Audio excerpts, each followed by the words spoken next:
अस्सलाम वालेकुम ख़वातीन और हज़रात, प्रोग्राम बनाम सरकार की नई एपिसोड के साथ रुआना बॉबी आपके सामने मौजूद है। तमाम देखने वालों का बहुत बहुत शुक्रिया।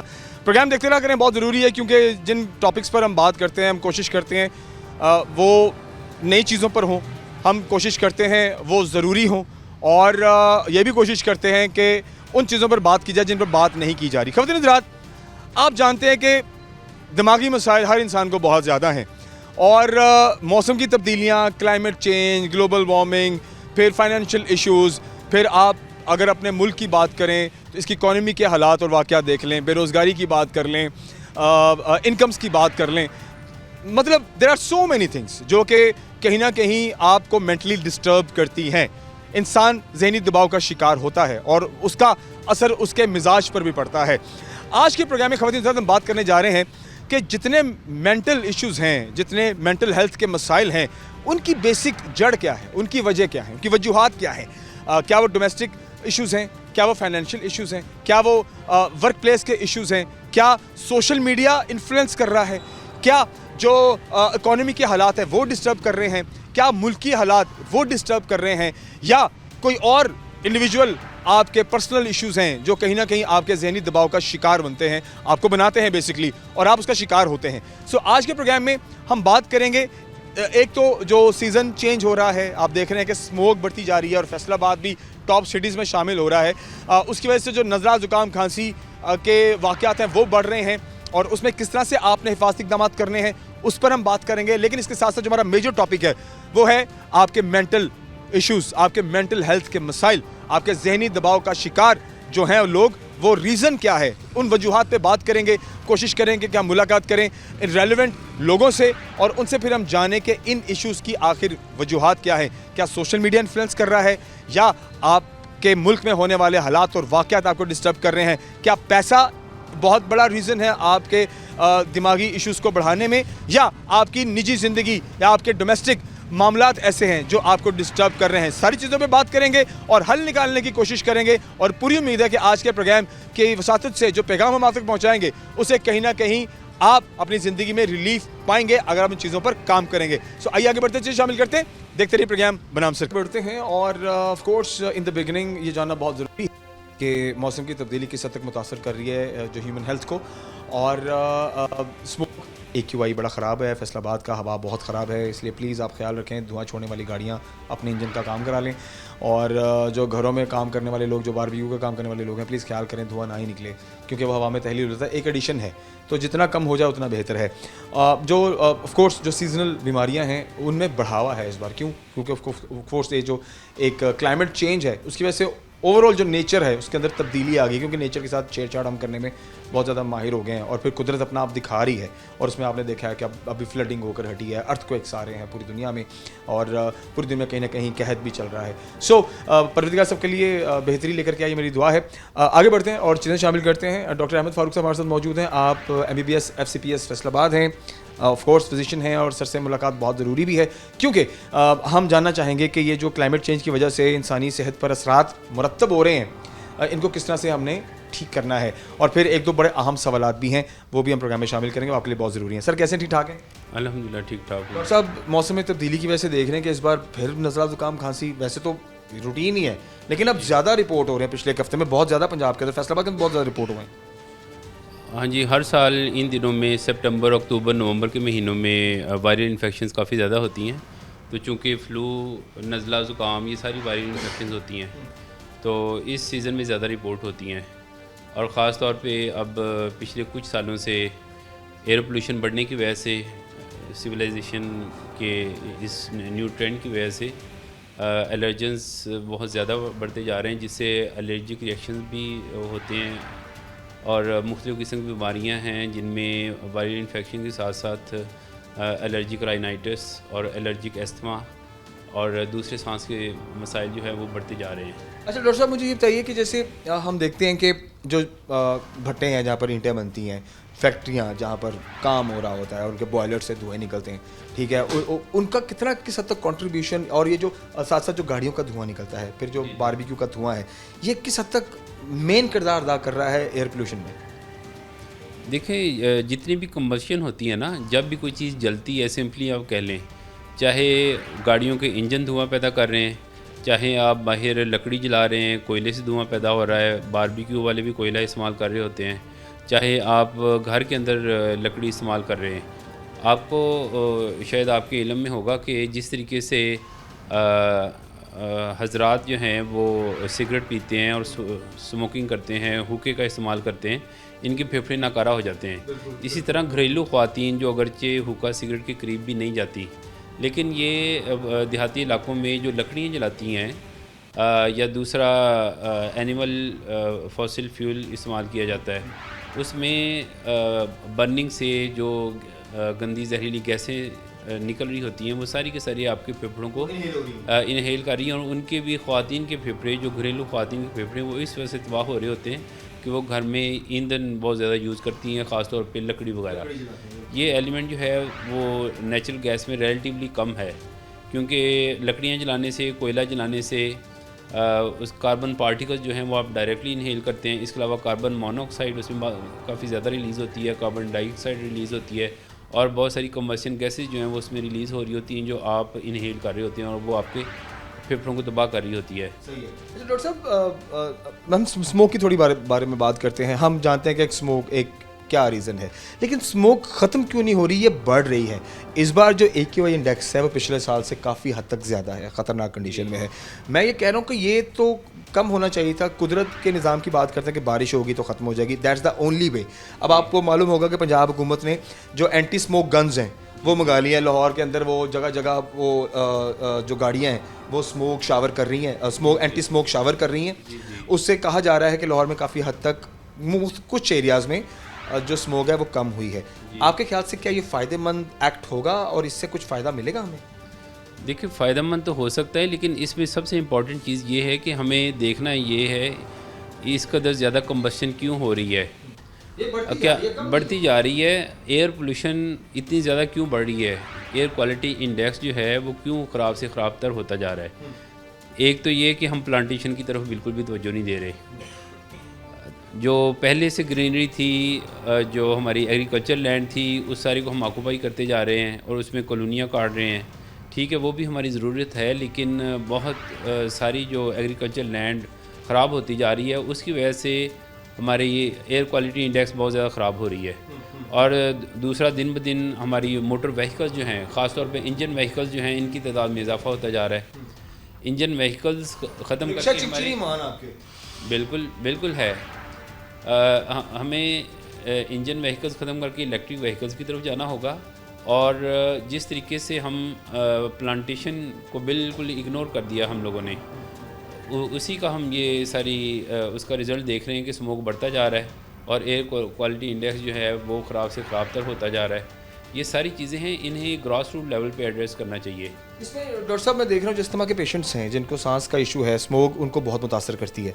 अब मैं क्योंकि आज हमारी सारी वर्किंग एक्टिविटी जो है वो मोस्टली क्योंकि रिमोट होती है, हम बाज़ारों में, सड़कों पे और शहर में घूम फिर रहे होते हैं, तो आज मुझे मेरी आंखों में जलन हल्की हल्की महसूस हो रही है। अब ये एक स्मोक की जो उसके एक साइड इफ़ेक्ट है, उसकी अलामत भी हो सकती है, मेरा वहम भी हो सकता है, और भी रीज़न हो सकती है। ये फैक्टर जो है ये लोगों को महसूस होना शुरू हो गया है अभी से, तो कैसे फिर इससे जो क्योर है वो हम किस तरह से हासिल करेंगे? देखिए, बात वही है कि पहले तो आपने प्रिवेंशन करनी है कि पोल्यूशन को वैसे ही कम से कम किया जाए।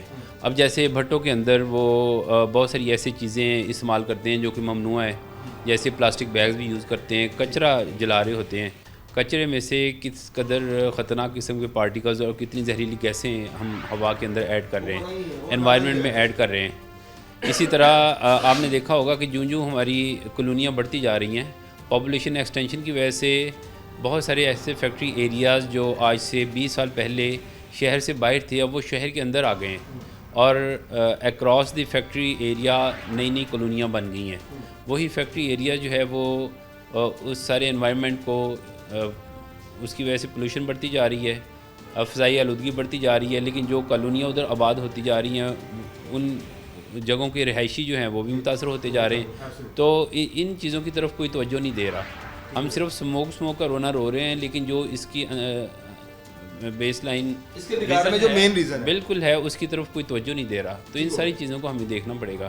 खबर साहब ब्रेक की जाम जाते हैं, वापस आते हैं और ब्रेक के बाद कुछ और अहम सवालात हैं जो हम डॉक्टर साहब के साथ शेयर करेंगे और इनसे उनका जवाब लेंगे। और ऑफ कोर्स इससे देखने वालों के लिए काफ़ी मुफीद भी रहेगा, फ़ायदेमंद भी होगा, जो कि ऑफ कोर्स हमारे सीजनल बीमारियां उसके हवाले से भी है। और एक बहुत अहम, आपने देखा होगा ये जो छोटी छोटी मक्खियाँ जो आप देख रहे हैं कि इस टाइम बहुत ज़्यादा है, जिसको कुतड़ी कहते हैं, जिसको मक्खी कहते हैं, आप कोई भी नाम दे लें, ये अब बहुत ज़्यादा है, ठीक है। और इस आप देखते हैं कि बाहर आप जब खाने के लिए जाते हैं या बाहर किसी भी मकाम पर जाते हैं तो इनका बहुत ज़्यादा हुजम है। सो इस हवाले से हम बात करेंगे ये कितनी नुकसानदेह है, खाने के अंदर मिल जाए तो क्या इससे नुकसान होगा या फ़ायदा होगा, या आप बाइक चलाते हुए मुंह में चली जाती है, आँख में चली जाती है, कोई लड़ जाती है, तो इसके साइड इफ़ेक्ट्स हैं या नहीं, इस पर बात करेंगे ब्रेक के बाद। हमारे साथ खबर से ज़्यादा वापस आ चुके हैं, बहुत शुक्रिया। अच्छा डॉक्टर साहब मुझे काइंडली बताइएगा, हम स्मोक की बात कर रहे हैं जो कि हमारे आज का मेन हमारा पहले हिस्से का मेन टॉपिक भी है। आप इसके अंदर जितने तरक्याती काम हो रहे हैं, जो डेवलपमेंट्स हो रही हैं, कंस्ट्रक्शन साइट्स हैं, उनसे भी ऑफ कोर्स क्योंकि सारा दिन व्हीकल्स चलते हैं, मशीनें चलती हैं, वो मिट्टी जो है वो भी हवा में तहलील होती है, तो उसका भी आपकी स्मोक के अंदर बड़ा इंपॉर्टेंट पार्टिसिपेशन है। जी बिल्कुल, देखें एयर क्वालिटी में जितनी चीज़ें ऐड होती जाएंगी एयर क्वालिटी ख़राब होती जाएगी। अब इसमें सबसे ज़्यादा तो बर्निंग की वजह से जो कूड़ा हम जलाते हैं, मेन कंट्रीब्यूशन बर्निंग की वजह से, क्योंकि पार्टिकल्स जो हैं फाइन पार्टिकल्स एयर के अंदर ऐड हो जाते हैं। और ख़ास तौर पे ये पार्टिकल्स शाम के वक्त या अर्ली मॉर्निंग आपने देखा होगा, जैसे पीक आवर्स हैं, ऐसे लोगों का दफ्तर जाना आना, वो पीक आवर्स में ज़्यादा होगा, पीक आवर्स में। और इस तरह दूसरे जितने भी काम होते हैं, ये भट्ठे जलते हैं, सारा दिन जलते हैं, रात को बंद होते हैं, तो इसलिए डे के डिफरेंट आवर्स के अंदर एयर क्वालिटी में डिफरेंस आता है। और ये सारी की सारी हमारी ह्यूमन एक्टिविटीज़ जो हैं हमारी एयर पोल्यूशन को वर्स से वर्स करती जा रही हैं। डॉक्टर साहब, how to differentiate in between smoke and fog? अभी देखें, अभी हमें हमारे सामने हम बाहर निकलते हैं तो हमें एक फ़िज़ा नज़र आती है जो कि है, अब वो फॉग है, स्मोक है, how to identify that? Simple सा फ़र्क ये है, फॉग जो है शबनम जिसे कहते हैं उर्दू में, आप अर्ली मॉर्निंग उठते हैं तो सर्दियों में ख़ास तौर पे शबनम के कतरे आपको मिलते हैं, वो तो प्योर वाटर है। लेकिन इसके अंदर जब फ़ज़ाई आलूदगी शामिल हो जाती है, जब एयर पोल्यूटेंट्स इसमें शामिल हो जाते हैं, तो वही जो शबनम के कतरे हैं वही उसी को हम स्मॉग, वो पोल्यूटेड हो जाते हैं, उसे हम स्मॉग कहते हैं। इससे हम कैसे निकल सकते हैं बाहर इस मसले से? तो जो आप कह रहे हैं कि अभी वो नीचे बैठ जाती है और उसकी लेयर जो है हमें नज़र आ रही होती है, बेसिकली एयर पोल्यूटेंट्स हैवी होते हैं, जितने हैवी पार्टिकल्स होंगे उतनी उनकी लेयर जो है वो क्लोज टू द अर्थ आपको नज़र आएगी, यानी वो वेटेज ले लेती है।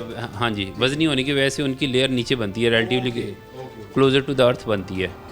तो इसकी बेसिकली तो प्रिवेंशन ही है, आप पोल्यूशन को कम करें ताकि आपकी फ़ज़ा जो है वो साफ़ रहे और आप इन तमाम मसलों से छुटकारा हासिल कर सब लोग कैसे इस बात को सीरियसली लेंगे? How to make yourself in routine, कि आप रूटीन में कौन सी चीज़ें जो इजीली करते रहें और आप डॉक्टर का यानी आपका मुंह नहीं देखेंगे? देखिए, इसमें 2 लेवल के ऊपर प्रिवेंशन करनी है। एक पर्सनल इंडिविजुअल प्रिवेंशन है, जैसे अगर किसी को एलर्जी होगी, किसी की आंखों में एलर्जी है, स्किन एलर्जी है, उसे नज़ले ज़ुकाम का मसला है या उसे एलर्जिक अस्थमा है, तो ज़ाहिर उसे तकलीफ़ होगी तो वो प्रिवेंट करेगा, मास्क वगैरह लगाएगा, हेलमेट लगाएगा। जिन्हें मास्क लगाने से उनकी सांस बेहतर होती है वो लाजमी लगाते हैं, मास्क लगाते हैं। और दूसरी बात ये है कि जैसे अगर किसी की बाइक ख़राब है या आपने बड़े व्हीकल्स देखे होंगे, ट्रक वगैरह हैं, बिल्कुल काला धुआं छोड़ रहे होते हैं और फ़ज़ा को आलूदा कर रहे होते हैं, जब तक उसके ऊपर सख्ती नहीं की जाएगी उसे कोई परवाह नहीं है फ़ज़ा आलूदा हो रही है या नहीं हो रही। तो ये तो हुकूमती इक़दाम ही से बेहतर होगा। अगर कोई भट्ठा चला रहा है और वो काला धुआं हवा में फेंक रहा है और किसी की फैक्ट्री लगी हुई है और सारा दिन वो काला धुआं फेंकती है और साथ जितनी भी कॉलोनियाँ हैं उनके घरों में छोटे बच्चे मुतासर हो रहे हैं, तो उसे तो इससे कोई प्रॉब्लम नहीं है। आपकी वक्त का बहुत शुक्रिया, थैंक यू वेरी मच। खबरें नजरात आगे बढ़ते हैं और प्रोग्राम में मज़ीद से शामिल करते हैं। हमारे प्रोग्राम का ये हिस्सा बेस था जो नज़ला, ज़ुकाम, खांसी और स्मोक की वजह से जो एक बीमारी हमारे शहर फैसलाबाद के अंदर फैल रही है।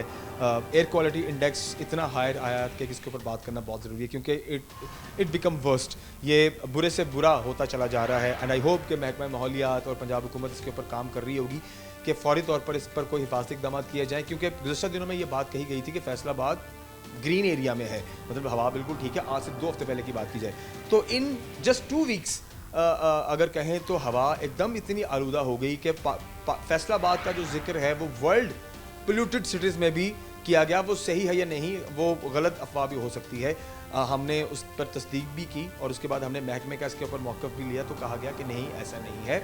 लेकिन उसके बाद फिर से यही बात बार बार ज़ेर बहस हो रही है और सोशल मीडिया पे और डिजिटल मीडिया पे एंड मेन स्ट्रीम मीडियाज़ पे ये बात कही जा रही है कि लाहौर, फैसलाबाद 2 ऐसे पंजाब के शहर हैं जो कि मोस्ट पोल्यूटेड करार दिए जा रहे हैं पंजाब के अंदर, और उनकी हवा दिन ब दिन ख़राब हो रही है। इस मामले को बहुत सीरियस लेना होगा पंजाब हुकूमत को, और एंटी स्मोक गन्स फैसलाबाद में भी आएँ, लाहौर में अगर काम कर रही हैं तो फैसलाबाद के लोगों के लिए भी थोड़ी सहूलत यहाँ पर भेजी जाए, ताकि हो सकता है उससे कुछ फ़ायदा स्मोक की कमी में आवाम को मिल सके। आगे बढ़ते हैं और चीज़ें शामिल करते हैं, और प्रोग्राम के अगले हिस्से में हम बात करेंगे जो दिमागी मसाइल हैं, जो मेंटल हेल्थ इश्यूज़ हैं, जो जहनी दबाव है लोगों की ज़िंदगी में, और लोग किस तरह से इस सारे माहौल से मेंटल हेल्थ अपनी डिस्टर्ब कर रहे हैं या उनकी मेंटल हेल्थ डिस्टर्ब हो रही है। कौन कौन से मेजर इश्यूज़ हैं, कौन कौन सी मेजर रीजंस हैं, इस पर बात करेंगे। आगे बढ़ते चीज़ें शामिल करते हैं, हमारे साथ रहिए। प्रोग्राम में आगे बढ़ते हैं, और जैसे आप जानते हैं कि आज हम थोड़ा मेंटल हेल्थ पे बात कर रहे हैं, मेंटली इश्यूज़ पर बात कर रहे हैं, दिमागी मसाइल पर बात कर रहे हैं, और 1-2 वाक़यात ऐसे गुजरे हैं गुज़श्ता दिनों में जिसमें आपने देखा होगा सोशल मीडिया पे कुछ न्यूज़ वायरल हुई हैं जिसमें बच्चों ने इंटरमीडिएट के एग्ज़ाम्स में कम नंबर लिए हैं। एक बच्ची फेल हुई, उसने अपनी जान गंवा दी। एक बच्ची के कम नंबर आए, उसने ख़ुदकुशी कर ली। ठीक है, तो अल्लाह ना करे ऐसा कोई वाक़या हो, लेकिन अब ये रिसेंट वाक़या है, तो इसका मतलब है कि मेंटली स्टेबिलिटी कितनी इंपॉर्टेंट है और दिमागी तवाज़ुन का बरकरार रहना कितना ज़रूरी है, और जो प्रेशर है उसको हैंडल करने के लिए आपने क्या करना है ये आपको पता होना चाहिए। और इसके साथ साथ जो इर्द गिर्द के लोग हैं, फैमिलीज़ हैं, पढ़ाने वाले लोग हैं, उनको भी पता होना चाहिए कि उनके बच्चों की या उनके स्टूडेंट्स की मेंटल हेल्थ क्या है, उनको किस तरह से डील करना है। सो इन सारे सवालात से रिलेटेड और भी कुछ सवालात से रिलेटेड अभी हम गुफ्तगू को आगे बढ़ाते हैं, और हमारे साथ हमारी जो गेस्ट हैं बख्तावर शेख साहिबा मौजूद हैं। आप स्पीच एंड लैंग्वेज पैथोलॉजिस्ट हैं और इसके अलावा आप क्लिनिकल साइकोलॉजिस्ट हैं। तो डॉक्टर साहब को प्रोग्राम में वेलकम करते हैं। कैसे हैं आप? सब ठीक ठाक है? शुक्र है, आप बताएं आप कैसे हैं? करम अल्लाह का, बिल्कुल ठीक ठाक। मैं देख रहा हूँ हालात वाक़यात ज़हनी तौर पर लोगों के बड़े इस बार पेचीदा से हमें नज़र आ रहे हैं। अगर हम इस साल की बात करें तो कुछ अरसे से देख रहे हैं कि ज़हनी तवाज़ुन लोगों का बरकरार नहीं है, बैलेंस नहीं है, स्टेबल नहीं है, और शायद उसका जो एक इम्पैक्ट है वो लोगों के रवैयों में, लोगों के एक्ट्स में हमें बहुत ज़्यादा दिखाई दे रहा है। क्यों ऐसा फील हो रहा है, ऐसा क्यों हो रहा है? इसके पीछे की बहुत सारे रीजंस हैं। देखें, कोई भी चीज़ एक दिन में नहीं होती है, ठीक है। अगर कोई बैड इवेंट हो रहा है सो डेफिनेटली कितने अरसे तक उसके चीज़ें एक रीज़न है। जैसे अगर हम रिसेंटली इवेंट की बात करते हैं कि एक बच्ची ने जो है वो सुसाइड एक्ट अटेम्प्ट की, उसके पीछे क्या होगा? Family pressure, comparison. हम अपने बच्चे का दूसरों के साथ में कर रहे हैं, नंबर की गेम है। आपने बेटा इतने नंबर लेके आना है, अगर आपने नंबर नहीं लेके आएंगे सो आपको जो है वो ये करना मस्ट है। यस, ये बहुत ज़रूरी है। अगर हम अपने बच्चे को इस तरह के प्रेशर में रखेंगे सो डेफिनेटली अगर बच्चे ने उस चीज़ को अचीव नहीं किया तो वो क्या करेगा?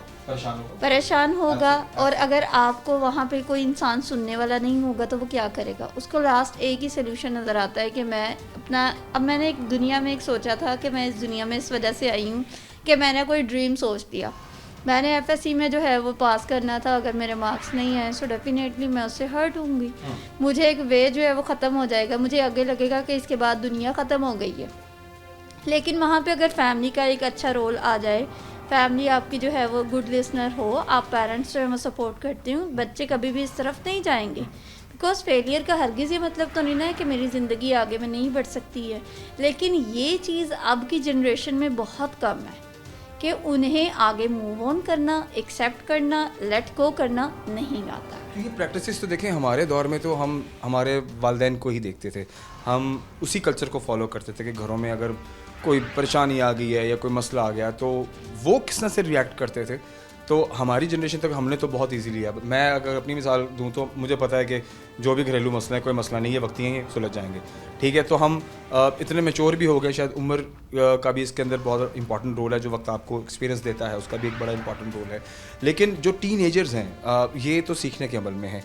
तो हमारे घरों के माहौल आजकल शायद वैसे नहीं हैं जिसकी वजह से बच्चे ना वो चीज़ें सीख पाते हैं, ना वो ऑब्ज़र्व कर पाते हैं, और इसी वजह से शायद उनके जो रवैये हैं वो टोटल बरक्स हैं जो आज से कुछ पिछली जनरेशन के हुआ करते हैं।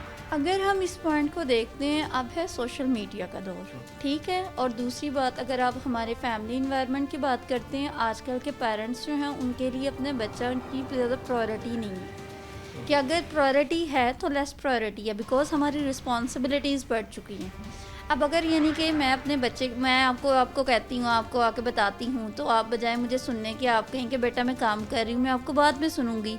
आपने तो वो काम कर लिया, लेकिन वो आपका बच्चा जो आपसे बात करना चाह रहा था वो उसकी रिप्रेस हो गई है, आपने उसको फुल स्टॉप बात को वहीं पे लगा दी, वहीं पे बता दिया। अब आपके पास वो जब भी बच्ची आएगी, या तो वो आपको बताना बंद कर देगी, अगर आपको बताएगी तो वो आपको उस तरह से नहीं बताएगी जिस तरह से आपको बच्चे ने बताना होता था। और रही बात, हम लोग अगर अपने यानी कि टाइम पीरियड की बात करते हैं हमारे बैक में, तो हमारे पेरेंट्स के पास बहुत ज़्यादा टाइम होता था, क्योंकि उस दौर में मोबाइल नहीं होता था। तो उस दौर में शायद मसाइल भी उस तरह से नहीं थे जिस किस्म के मिसाइल अब हैं। अच्छा मिस बख्तावर, मुझे ये बताइए, हम इदारों के अंदर भी जाते हैं, वहाँ हम देखते हैं कि बड़ी एक तो अफरा तफरी है, परेशानियाँ हैं, लोग एक तो इकट्ठे भी होकर अपने मसाइल का डिस्कशन करते हैं जो कि हायर मैनेजमेंट तक नहीं जाता, वो अपने ही लेवल तक अपने मसाइल को रखते हैं, और उसका जो एक इम्पैक्ट है वो ये आता है कि उनके रवैयों में तलखी आती है, वो अपने घरों में जाके लड़ाइयाँ भी करते हैं, अपनी फैमिली में को भी डिस्टर्ब करते हैं, ख़ुद भी डिस्टर्ब होते हैं, और प्रिटेंड करते हैं दफ्तर में आकर के एवरीथिंग इज़ फाइन।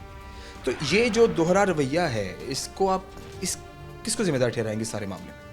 अगर आप वर्क प्लेस के ऊपर बात करते हैं, वर्क प्लेस में होता है कि एक प्रेशर होता है। अब जैसे आपके ऊपर भी 2-3 लोग होंगे जिन्हें आपने उनको बताना है, इसी तरह आंसरेबल, यस, मैं जवाबदेह हूँ, आपने आंसर करना है। अगर आपने एक काम नहीं किया, सो डेफिनेटली वहाँ पे आपको जो है वो पनिशमेंट मिलेगी। आपको ये तो नहीं है कि मैं आपको कहूँगी कि आप जो है वो करें, लेकिन अगर आपने कोई गलती ही ना की गई हो और उसको मैनिपुलेट करके किसी गलत रॉन्ग वे में प्रेजेंट किया जाए, तो क्या आप उसको अच्छा समझेंगे? अब आप अपने बॉस के ऊपर तो उस चीज़ का गुस्सा नहीं निकाल पाएंगे, तो वो गुस्सा कहाँ जाएगा? आपके घर में, आपकी फैमिली में, आपके बच्चों में, और वहाँ पे जब आपने निकालना है, सो डेफिनेटली आपकी जो फैमिली लाइफ है वो डिस्टर्ब हो जाएगी। और अगर आप इसको क्या कहते हैं, प्रिटेंड करने की बात करते हैं, या आप इसको कहते हैं कि एक इंसान अपनी फैमिली या वर्क प्लेस पे कुछ और है और घर में जाकर वो कुछ और हो जाता है, तो वहाँ पे जब एक इंसान कुछ देर तक हम यानी कि इस चीज़ को बर्दाश्त करेंगे, कुछ अरसे के बाद मेंटली तौर पे हम डैमेज होना स्टार्ट हो जाते हैं, और डेफिनेटली ये चीज़ गलत है। बिकॉज एक आपका एम्प्लॉय जो है वो मेंटली तौर पे हेल्दी नहीं, तो आप कैसे कह सकते हैं कि वो अच्छे से काम कर लेगा?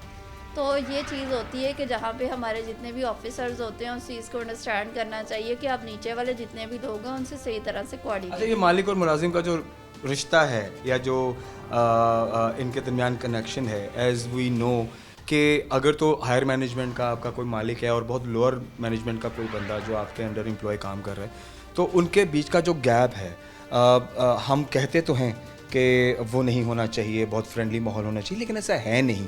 ये होना कितना ज़रूरी है, और इससे रिलेशनशिप जो कि बॉस और एम्प्लॉई का है वो किस हद तक मुतासर होता है, और उसके बाद दोनों अपनी अपनी जगह पर अपने मेंटल हेल्थ के हवाले से वो किस तरह से उनमें बेहतरी आती है। अगर आप ये कहते हैं कि एक एम्प्लॉय का और एक जो बॉस है वो सेम लेवल के ऊपर काम कर रहे हैं और ये समझते हैं कि वो अपने दरमियान में गैप नहीं रखते हैं, तो क्या ये जिम्मेदारियाँ निभा रहे हैं? ठीक है। अगर एक इंसान अपनी रिस्पॉन्सिबिलिटीज़ को फुलफ़िल कर रहा है देन ओके है। अगर आप यानी कि मैं आपके लिए हर टाइम अवेलेबल हो जाऊँ, ठीक है, मैं आपको कहती हूँ कि आप जब मुझे चाहें आप मुझे अप्रोच कर सकते हैं, मैं आपको अपने क्लाइंट्स की जो है वो मीटिंग को डिडक्ट करके आपके साथ में अवेलेबल होती हूँ, कुछ देर के बाद क्या आप मेरी वैल्यू करेंगे? आप मेरी बिल्कुल भी नहीं करेंगे। आप मुझे कहेंगे कि मतलब ये तो बंदी मेरे लिए अवेलेबल है, तो आप कैसे कह सकते हैं कि आपका एम्प्लॉय जो है वो आपकी बात को मान लेगा? मतलब आप ये कहना चाह रहे हैं कि स्ट्रिक्ट टू द टाइम और स्ट्रिक्ट टू द टास्क होना बहुत ज़रूरी है। अकॉर्डिंग टू नीड, कि जहाँ पे ज़रूरी है वहाँ पे आपने स्ट्रिक्ट होना है, आपने काम करवाना है, बिकॉज आप उसको पे कर रहे हैं।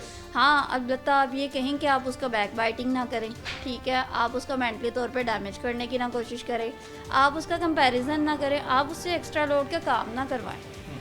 अगर आप ये चीज़ें नहीं ना करेंगे तो आपकी लाइफ बड़ी स्मूथ चलती है। यहाँ पे इतनी बड़ी बड़ी अगर हायर मैनेजमेंट में हम लोग देखें, हम अगर बहुत सारी ऐसे लोग आते हैं जो हमें बताते हैं कि हम अपने एम्प्लॉयज़ का अपने ज़्यादा ख्याल रख रहे होते हैं, तो वो कहते हैं या वो कर भी रहे होते वो कर भी रहे होते हैं और उनकी कंपनी उतनी ज़्यादा ग्रो भी कर रही होती है कि अगर आपका एम्प्लॉय आपसे खुश है ना, अगर कोई 10 साल तक आपका एम्प्लॉय आपके साथ में जुड़ के बैठा है, इट मीन्स कि उसका बॉस जो है वो इतना लेवल रखता है कि उसके साथ में काम किया जाए। और फ्रेंडली माहौल होना बहुत ज़रूरी है, तभी कंपनी भी ग्रो करती है और दोनों सुखी सुखी काम भी करते हैं। हाँ बिल्कुल, ये चीज़ बहुत ज़रूरी है। और अगर आप नहीं करेंगे तो ये होगा कि आपका एक एम्प्लॉय आपको छोड़ के जाएगा, और एक आज के दौर में क्या एम्प्लॉय ढूंढना है आपके लिए बहुत ईजी है। जितनी अनएम्प्लॉयमेंट है तो वो मतलब there are lot of opportunities for the people.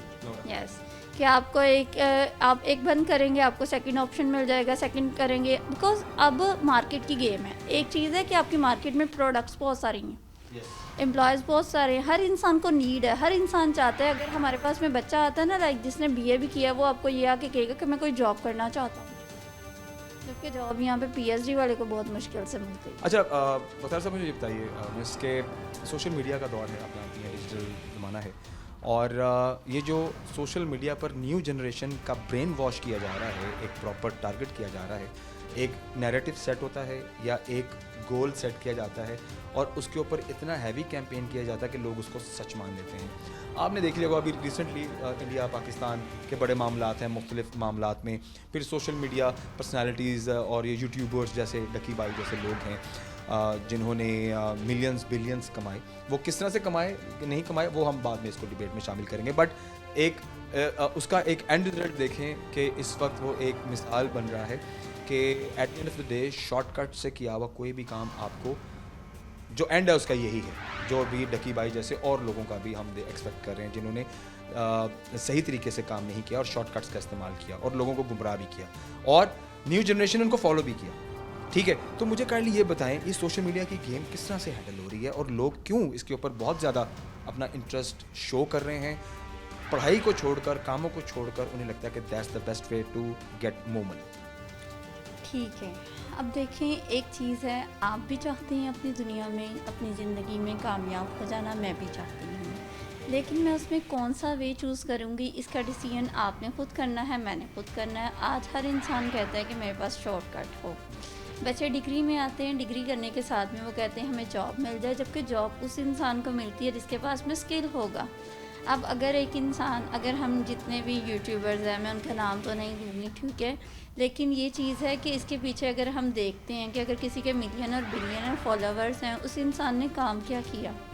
हमारे मिलियनर्स नहीं हैं, हमारे जो है वो कुछ यानी कि थाउजेंड्स में हैं, कुछ ये लाखों में अगर होंगे। ग्रुप्स के थ्रू हमें अगर लोग दुनिया जाती है या हमें पढ़ती है तो लाइक उसके पीछे लाइक हमारा एक प्रोसेस है कि हमने एटलीस्ट 25 ईयर ओल्ड तो जाके अपनी स्टडी को जाके स्किप किया एंड स्टिल मैं अभी तक पढ़ रही हूँ। ठीक है, यानी कि अगर मैं 28 ईयर ओल्ड हूँ और अभी तक मेरी आगे की जर्नी है, बिकॉज मैं जानती हूँ कि मेरी फील्ड एक ऐसी है जिसमें हर रोज़ मुझे कहीं ना कहीं चैलेंजेस का सामना है। लेकिन अगर इंसान के पास ना स्किल है ना स्टडी है और वो चाहता है कि वो बड़ी अच्छी लग्जरी लाइफ गुजारे तो वो क्या करेगा? वो जाहिर है वो 2 नंबर से अपनाएगा, वो 2 रास्ता अपनाएगा। और दूसरी बात ये कि जो नए बच्चे आ जाते हैं, नए बच्चे, आज है टिकटॉक का दौर, ठीक है, टिकटॉक लाइक कहा जाता है यूके अर्निंग बेस्ड अकाउंट बनाएं, ये करें वो करें, ठीक है, यूट्यूब के ऊपर आ जाएं, डॉलर्स आते हैं। भाई डॉलर्स नहीं आते हैं। एब्सोल्युटली। अब आगे बढ़ते हैं ख़वातीन हज़रात और ब्रेक के बाद वापस आते हैं और हमारे प्रोग्राम के इस सेशन में हम बात कर रहे हैं थोड़ा दिमागी मामलात के हवाले से, जो जहनी मसाइल हैं, जो दिमागी तौर पर स्टक हैं लोग, जो जहनी दबाव का शिकार हैं और वो आम घरों में भी हैं, मतलब हाउस होल्ड्स के अंदर भी हैं, वो अपनी जॉब करने वाली जगह पर भी हैं, वो जहाँ पर अपना बिज़नेस करते हैं वहाँ भी है। तो ओवरऑल एक जहनी दबाव के शिकार हैं लोग और इससे हमने कैसे रिलीफ लेना है और इसको हम बेहतर कैसे कर सकते हैं, अपने रवैयों में कैसे तब्दीली ला सकते हैं, इन सारी चीज़ों पर डिस्कशन कर रहे हैं। ब्रेक के बाद वापस आते हैं, गुफ्तगू आगे बढ़ाते हैं, हमारे साथ रहिए। General we are back, thank you very much. आप देख रहे हैं प्रोग्राम बनाम सरकार और आज हम अवेयरनेस बेस्ड प्रोग्राम कर रहे हैं और इसमें हम जहनी दबाव पर बात कर रहे हैं, जो मेंटल हेल्थ इश्यूज़ ज़्यादातर हमारे यहाँ लोगों को इस टाइम घेर के रखा हुआ है और लोग बहुत परेशान भी हैं। गो के लोगों को लगता नहीं है कि दे हैव बिहेवियर इश्यूज, उनको ज़हनी परेशानियां हैं, वो प्रिटेंड तो यही करते हैं कि they are very good, they are fine, they are happy, but उनके रवैये कुछ और बता रहे होते हैं। इस पर हम बात कर रहे हैं। दोबारा से बख्तावर शेख साहबा को प्रोग्राम में वेलकम करते हैं। अच्छा डॉक्टर साहब, मुझे बताइए, जिस तरह से सोशल मीडिया के ऊपर एक परफेक्ट लाइफ दिखाने का रुझान है, अपना एक लाइफस्टाइल दिखाने का रुझान है, महंगे कपड़े, गाड़ियाँ, हैंड बैग्स, अगर ख़वातीन की बात करें, महंगे फ़ोन और मतलब एवरीथिंग, कपड़े शपड़े डाल के, तो मतलब एक लाइफस्टाइल दिखाते हैं और उसका जो एक इम्पैक्ट है टुवर्ड्स द व्यूअर, वो एक गोल सेट करते हैं कि this is the life which we can lead as well, जो हम भी जी सकते हैं, हम इसको लिव कर सकते हैं। ये जो फॉलोअर्स और लाइक्स की जो दौड़ है इस सारे चक्कर के पीछे, कि ज़्यादा लोग देखें, ज़्यादा पैसे बने, ज़्यादा फॉलोअर्स आएँ, रीच बढ़े, ये कितना परेशान कर रही है और ये किस कदर इम्पैक्ट छोड़ रही है हमारी न्यू जनरेशन पे? अगर हम इसकी बात करते हैं ना कि लाइक एक फॉलोअर्स की लाइफ दिखाई जाती है, या आप ये देखें जो भी जितना भी इंसान जो यूट्यूबर है, जितना भी टिकटॉक पे बैठने वाला है, जो भी इन्फ्लुएंसर्स हैं, इनको आते हैं पीआरस, ठीक है। अब वो पीआरस क्या होते हैं, या तो मैं आपको अप्रोच कर लूँ या आप मुझे अप्रोच, ब्रांड एंडोर्समेंट्स आ गई, कुछ भी आ गया, वो सारी चीज़ें आपको जो है वो करते हैं। उसमें लाइक आपने अपने आप को लाइक एक प्रोडक्ट बना के आपने उसके लिए वो करनी है एडवर्टाइज, ठीक है।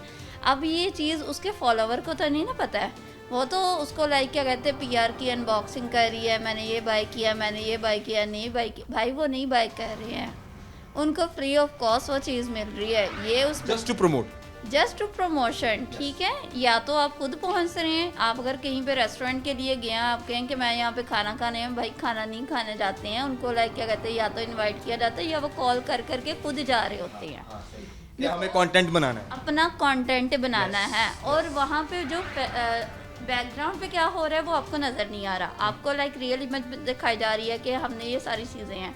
क्योंकि मैं खुद भी एक बिज़नेस करती हूँ, हमें लोग अप्रोच करते हैं कि या तो अपना जो है वो आप हमें पीआर भेज दें, और लाइक एक बड़ा अच्छा आता है कि हम आपकी चीज़ों को प्रमोट करेंगे, आप हमें बताएं कितना पैसा देंगे, मतलब चीज़ भी हमारी है और फिर आपको प्रमोशन भी अलग से देनी है। और वो इंसान ये चीज़ आपको मेंटली तौर पे आपको नज़र आता है कि एक 20 साल की लड़की के हाथ में 8 लाख का आईफोन है, वो कहाँ से आ गया, मेरे पास नहीं आईफोन है।